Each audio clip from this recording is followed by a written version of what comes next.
$1.5 billion trap. Why Chelsea Football Club might be headed for collapse. 2026 update. March 2026. Chelsea Football Club, one of the richest clubs in the world, has just posted one of the largest financial losses in Premier League history. £355 million. That's not a typo. That's not a bad season. That's a financial alarm bell. And suddenly, the strategy that once looked genius now looks like a trap. Because the same 8-year contracts that shocked world football in 2023 may now become the very thing that drags Chelsea down. With UEFA tightening financial rules, with Premier League PSR investigations increasing, and with point deductions already hitting clubs like Everton and Nottingham Forest, the question around Stamford Bridge has changed. It's no longer, who will Chelsea buy next? It's now, who will they have to sell just to survive?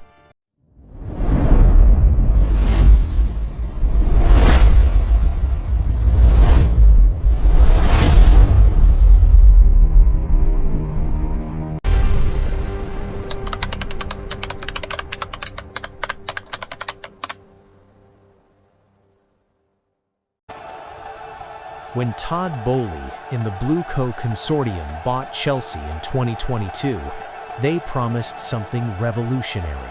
Not just another billionaire owner, not just another transfer spree.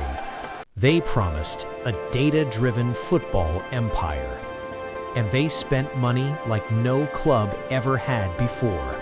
Over $1.5 billion on transfers, young talents, wonder kids, future superstars, players like Cole Palmer, Brazilian prodigy Estevan Willian, and a shocking transfer move that stunned the Premier League, Alejandro Garnacho. The idea was simple: sign the best young players in the world, give them very long contracts, spread the transfer fee across many years through accounting, a trick known as amortization.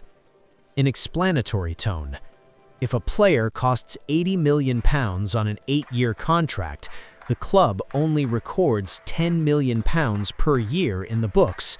Brilliant. At least, that's what everyone thought. For a while, Chelsea looked like they had found a legal loophole in football finance. Then, the rules changed. The Premier League quickly realized what Chelsea were doing, so they closed the loophole. New contracts used for accounting purposes could only be amortized for 5 years. Suddenly, the math started to look very different. And then, UEFA introduced an even bigger weapon, a new rule called the squad cost ratio. Starting from the 2025-26 season, clubs competing in Europe can only spend 70% of their revenue on player wages, transfers, and agent fees. 70%. That might sound reasonable, but here's the problem.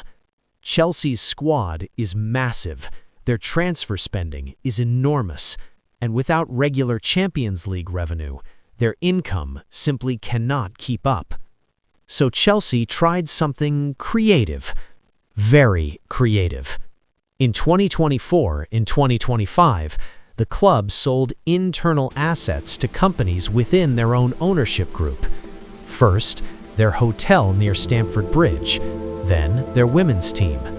On paper, these deals created huge profits, and under Premier League PSR rules, those profits helped balance Chelsea's financial statements.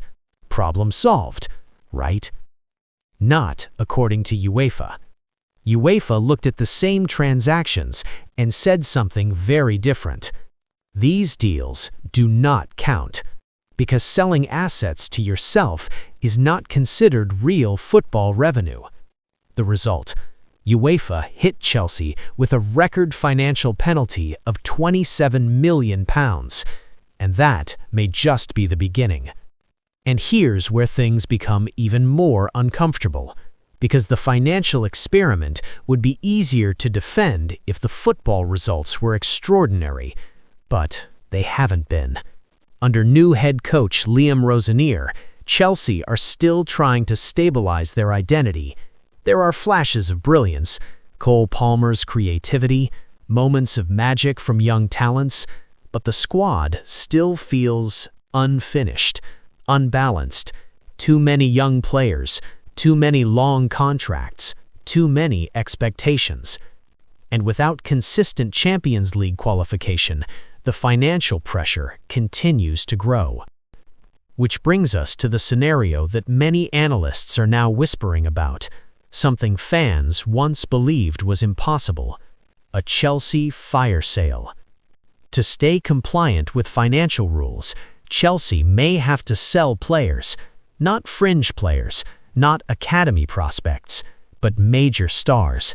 Names like Enzo Fernandez, Moises Caicedo, players who cost over £100 million just a few seasons ago. And here's the cruel irony. Those ultra-long contracts, which were designed to secure Chelsea's future, now make selling players extremely complicated.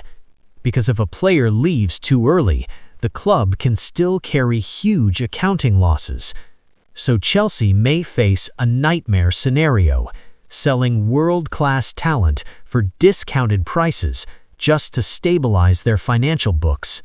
Football has seen financial crises before. Leeds United, Barcelona, even Juventus.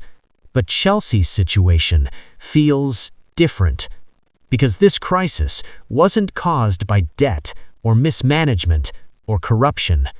It was caused by a strategy that was supposed to be genius, a plan that tried to outsmart football's financial system, and for a brief moment, it looked like it might actually work, until the system adapted.